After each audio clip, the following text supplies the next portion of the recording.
हमारी संस्कृति, हमारे संस्कार सदा रहे हमारे साथ। भारत की पुरातन गाथाएं और महान संतों की वाणी। सब्सक्राइब करें तिलक कथाएं। वो देखो, भगवान आ गए। भगवान, मैं आपको कब से ढूंढ रहा हूँ भगवान, लेकिन आप कहीं दिखाई नहीं दिए। आपसे आज मेरी भेंट हो गई। आप मेरे साथ आएंगे ना भगवान? मेरे माता पिता अंधे हैं, वो भी आपसे मिलने आए हैं। बस आप उनकी दृष्टि लौटा दीजिए भगवान। मेरे माँ और पिताजी वो धर्मशाला में रहते हैं। वो दोनों वही हैं। बस आप उनकी आंखें लौटा दीजिए भगवान। अरे तुम अच्छे बेटे हो ना? अच्छा एक बात बताओ, असली है ना? नहीं, नकली है। नकली है ना? अच्छा तो क्या मैं बंदर हूँ? नहीं। नहीं हूँ तो ऐसा ही है, भगवान भी नहीं है। हाँ, ये जो हाथ है ना, ये हाथ, ये भी ना नकली है। नकली, ये देखो, ये। हाँ?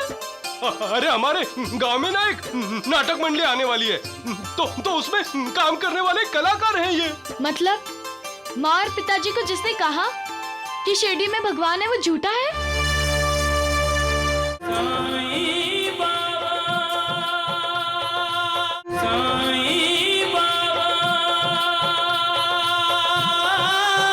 भिक्षाम देहि, भिक्षाम देहि। जय साईं बाबा, जय साईं नाम। अरे श्रवण मेरे दोस्त, कहाँ थे तुम? कहाँ थे? आओ आओ आओ आओ, आओ बैठो बैठो बैठो बैठो। माँ और बाबा के साथ गया था। हाँ, अब कहाँ है तुम्हारे माता पिता? धर्मशाला में। हाँ। और मैं फिर से भगवान को ढूंढने निकला हूँ। शिरडी में मुझे भगवान कहीं दिखाई नहीं दिए। दोस्त, भगवान को आंखों से नहीं, दिल की आंखों से देखा जाता है। दिल की आंखें? दिल को भी आंखें होती हैं? अरे धेनु, आजा आजा आजा आजा आजा आजा आजा आजा, ये ले ये ले ये ले, और ले और ले और ले। एक बात बताओ, हाँ बोलो। ये गाय तुम्हारे ही पास क्यों आती हैं? क्योंकि मैं उन्हें प्यार देता हूँ। तुम भी दूसरों को प्यार दोगे तो तुम्हें भी प्यार मिलेगा। तुम दूसरों को नफरत करोगे तो तुम्हें नफरत ही तो मिलेगी। याद रखो, इस दुनिया का श्वास है प्यार। इस दुनिया की रीढ़ की हड्डी है विश्वास। ये दुनिया चलती है भक्ति की शक्ति पर। इंसान की जिंदगी में विश्वासघात, धोखेबाजी, नफरत जैसे कई पड़ाव आते ही रहते हैं। इंसान को कभी इन पड़ाव पर रुकना नहीं चाहिए। जो इंसान इन पड़ाव पर रुक जाते हैं तो उससे वो मालिक, वो भगवान दूर चले जाते हैं और इंसान स्वयं अपनी जिंदगी बर्बाद कर लेता है। जिंदगी में कभी कोई ऐसा काम न करो जो तुम दूसरों की आंखों में आंखें डालते हुए डर जाओ। तुम्हारी गर्दन शर्म से झुक जाए। हमेशा दूसरों की मदद करनी चाहिए। जो दूसरों की मदद करता है उसकी मदद वो मालिक, वो भगवान स्वयं ही करता है। मैंने अब तक सिर्फ माँ और बाबा की मदद की है, दूसरों की नहीं। शायद इसीलिए मुझे भगवान नहीं मिले। सुनो सुनो, शिरडी में जल्द ही आ रहा है।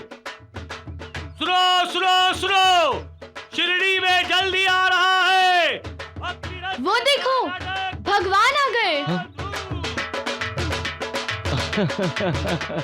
भगवान मुझसे प्रसन्न हुए, इसीलिए वो शिरडी में आए। आज मैं उन्हें मार बाबा से मिलाऊंगा। भक्ति बंधु, अरे सुनिए सुनिए सुनिए, शिरडी में जल्दी आ रहा है भगवान। भरा नाटक भक्ति बंधु। मैं आपको कब से ढूंढ रहा हूँ भगवान, लेकिन आप कहीं दिखाई नहीं दिए। आपसे आज मेरी भेंट हो गई, आप मेरे साथ आएंगे ना भगवान? मेरे माता पिता अंधे हैं, वो भी आपसे मिलने आए हैं। बस आप उनकी दृष्टि लौटा दीजिए भगवान। मेरे माँ और पिताजी वो धर्मशाला में रहते हैं। वो दोनों वही हैं। बस आप उनकी आंखें लौटा दीजिए भगवान। अरे तुम अच्छे बेटे हो ना? अच्छा एक बात बताओ, असली है ना? नहीं, नकली है। नकली है ना? अच्छा तो क्या मैं बंदर हूँ? नहीं। नहीं हूँ तो ऐसा ही है, भगवान भी नहीं है। हाँ, ये जो हाथ है ना, ये हाथ, ये भी ना नकली है, नकली। ये देखो, ये हाँ? अरे हमारे गांव में ना एक नाटक मंडली आने वाली है, तो उसमें काम करने वाले कलाकार हैं ये। मतलब माँ और पिताजी को जिसने कहा कि शिरडी में भगवान है, वो झूठा है?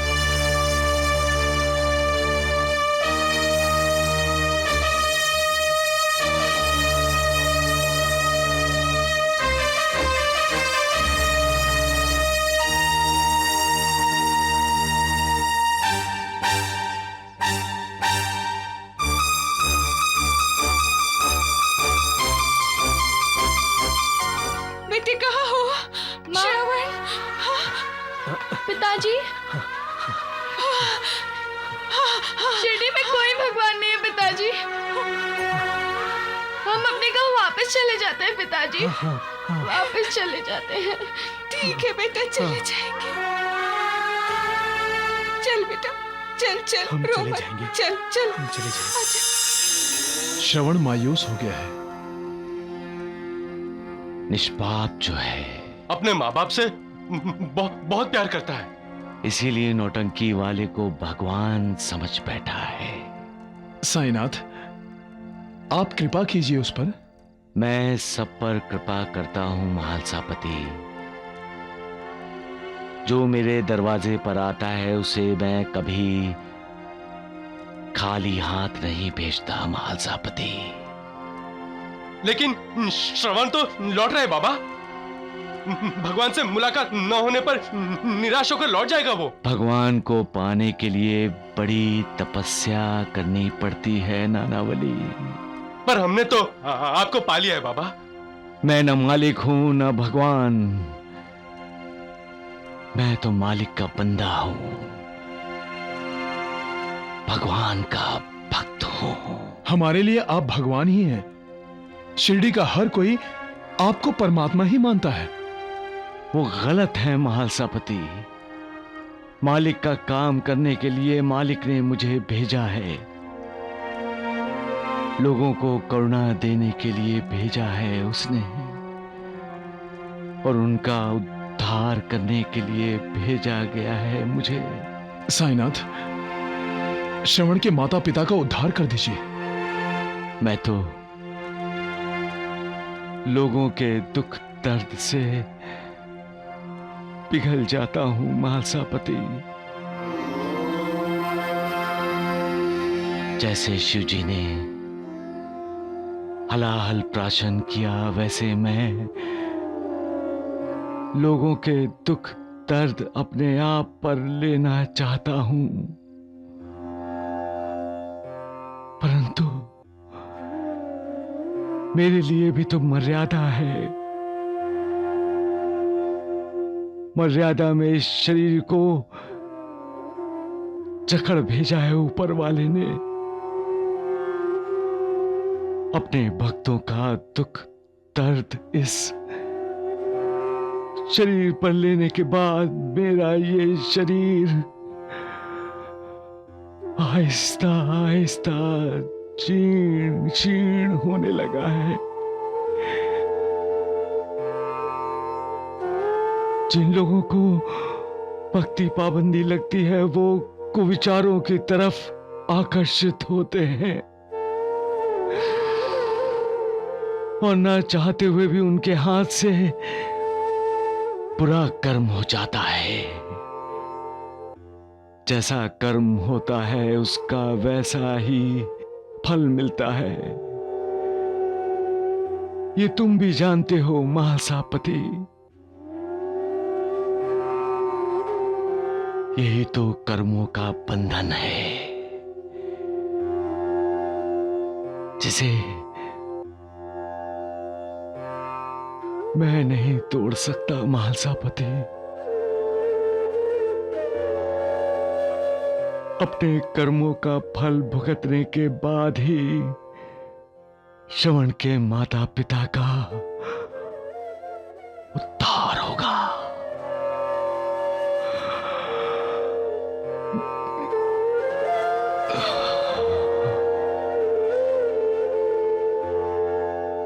सबका मालिक एक। सभी आ जाएंगे शिरडी में। सचमुच तुम्हारी लीला किसी की समझ में नहीं आती। कठपुतली की तरह नचाते हो सबको। तुम्हारा खेल भी तो अजीबोगरीब है। जो इंसान तुम्हारी शरण में आता है वो जीत जाता है और उसकी जीत की खुशी तुम्हें होती है मालिक। मालिक तुम भी मजे हुए खिलाड़ी हो। ऐसे दांव पेच लड़ाते हो कि इंसान के पास दूसरा कोई रास्ता रह ही नहीं जाता। घूम फिर कर तुम्हारी शरण में ही आ जाता है और वो जीवन मृत्यु के चक्र से मुक्त हो जाता है। खेल का एक खिलाड़ी कम हो जाता है लेकिन तुम्हारा खेल नहीं रुकता। उस खिलाड़ी की जगह कोई नया खिलाड़ी आता है और तुम्हारा खेल चलता ही रहता है। वाह प्रभु वाह, धन्य हो तुम।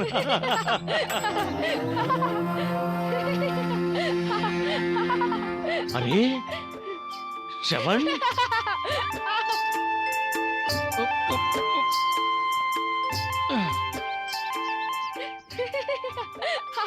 तुम हंस क्यों रहे हो? अब भी तुम आसमान की तरफ देख के बातें करते हो। देखा, तुम्हारे खेल में शामिल होने की तैयारी में है ये निष्पाप खिलाड़ी जो मेरा मजाक उड़ा रहा है। लेकिन माँ कहती है कि इस तरह बार बार भगवान से बातें करना अच्छा नहीं है। क्यों? भगवान को सारी दुनिया का कारोबार चलाना है। हमारे जैसे कई लोग उनसे बातें करते होंगे लेकिन उन्हें तो हर किसी की बात सुननी है। हम ही अगर बार बार बोलते रहेंगे तो वो दूसरों की बात कब सुनेंगे? बात तो ठीक है। इसीलिए मैंने भगवान को तकलीफ देना छोड़ दिया है। तकलीफ? क्या भगवान ने तुम्हें बताया कि तुम्हारी बातों से उन्हें तकलीफ होती है? नहीं, लेकिन आज तक तो भगवान ने मुझसे कोई बात नहीं की। तुमसे की? भगवान कभी हमसे सीधे बात नहीं करते, वो हमें इशारा करते हैं। इशारा? हाँ, जब फूल खिलता है तब समझ लेना चाहिए कि भगवान खुश हैं। जब आसमान में इंद्रधनुष दिखाई देता है तो समझ लो कि भगवान मुस्कुरा रहा है। जब खेतों में फसल उगती है तब तब भगवान प्रसन्न होते हैं। जैसे तुम अपने दोस्तों पर पानी उड़ाने का खेल खेलते हो, ठीक उसी तरह पानी की बरसात करके भगवान खुश होते हैं। जब हर कोई एक दूसरे को प्रेम, ममता, सहारा देता है तब भगवान को अच्छा लगता है, उसे संतोष होता है। भगवान की हंसी कैसी होगी? तुम्हारे जैसी, निष्पाप बच्चों की तरह। ठीक उसी तरह भगवान भी मुस्कुराते हैं, हंसते हैं। भगवान को कभी गुस्सा आता है? हाँ, आता है ना। जब भगवान को गुस्सा आता है तो दुनिया में तूफान आने लगता है। समुंदर की लहरें आसमान को छूने के लिए उछलती हैं। धुआंधार मूसलाधार बारिश होती रहती है। ऐसी तेज हवा चलती है कि बड़े से बड़े पेड़ों को जड़ों से उखाड़ देती है। लगता है तुमने अपनी दिल की आंखों से भगवान को देखा है। तो तुमने मेरी बात याद रखी है। क्या तुमने कभी दिल की आंखों से भगवान को देखने की कोशिश की है? की ना। कल रात जब मैं सोने वाला था तब मैंने प्रार्थना की, अगर मेरे पास भी दिल की आंखें हैं तो भगवान मुझे दर्शन दो। तो क्या भगवान ने तुम्हें दर्शन दिए? नहीं ना, और बार बार मुझे तुम ही दिखाई दे रहे थे, और तुम तो भगवान हो ही नहीं। मैं भगवान का भक्त हूँ। मुझे लगता है कि शिरडी में भगवान है ही नहीं, इसीलिए मैं अपने माँ और पिताजी को लेकर यहाँ से चला जाऊंगा। गांव गांव घूमूंगा, और जिस गांव में मुझे भगवान मिल गए मैं उनसे कहूंगा कि मेरे माँ और पिताजी की आंखें लौटा दो।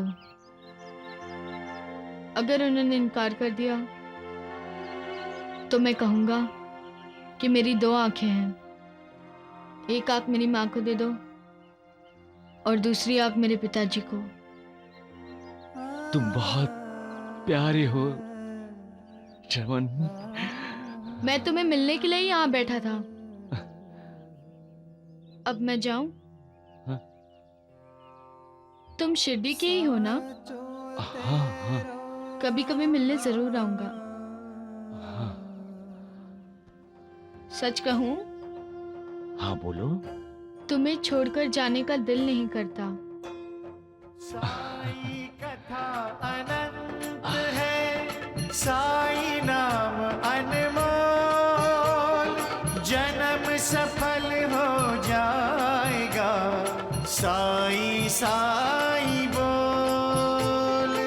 साई राम साई श्याम, दुख भंजन तेरु नाम। साई राम साई श्याम, दुख भंजन तेरो नाम। सुख धाम धन धाम, साई राम साई श्याम, गुण धाम यश धाम, साई राम साई श्याम। अनंत कोटि ब्रह्मांड नायक, राजाधिराज योगिराज, परब्रह्म सच्चिदानंद सद्गुरु साईनाथ, साईनाथ महा। श्रवण के साथ इतनी क्या बातें हो रही थी? श्रवण के माता पिता देख नहीं सकते। आपकी कृपा का इंतजार करते हुए धर्मशाला में ठहरे हैं। हाँ मालसापति, इंसान को मालिक का हर हाल में कृतज्ञ रहना चाहिए। मालिक कभी किसी पर अन्याय नहीं करता। उसके पास हर किसी का लेखा जोखा होता है, और वो इंसान को उसके कर्मों के अनुसार ही तो फल देता है। मालिक की कृपा होनी है, इसीलिए तो श्रवण के माता पिता को सबसे अहम मनुष्य जन्म मिला है। इंसान को कैसे भी हालात हों, संतोष के साथ रहना चाहिए। उसे मालिक की भक्ति करनी चाहिए और मालिक की दुआ का भागी बनना चाहिए। मालसापति, एक गरीब ने देखा कि एक आदमी के पास बहुत पैसा है। दोनों जंगल में जा रहे थे। गरीब पैसे वाले से पैसा छीनने वाला ही था।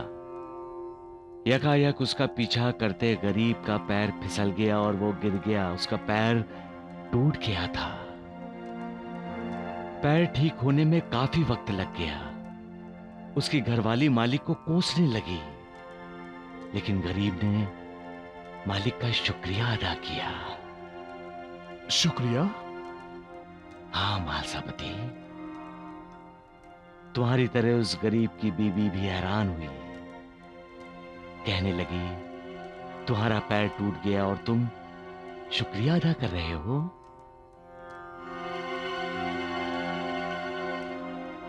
तब उस गरीब आदमी ने कहा, मालिक ने मुझे पाप करने से बचाया। बीवी ने कहा, लेकिन तुम्हें इतनी मुसीबत में डाला, उसका क्या? गरीब ने जवाब दिया, मुसीबत पाप से हजारों गुना अच्छी है। इसका मतलब साईनाथ, श्रवण के माता पिता अंधे ही रहेंगे? सबका मालिक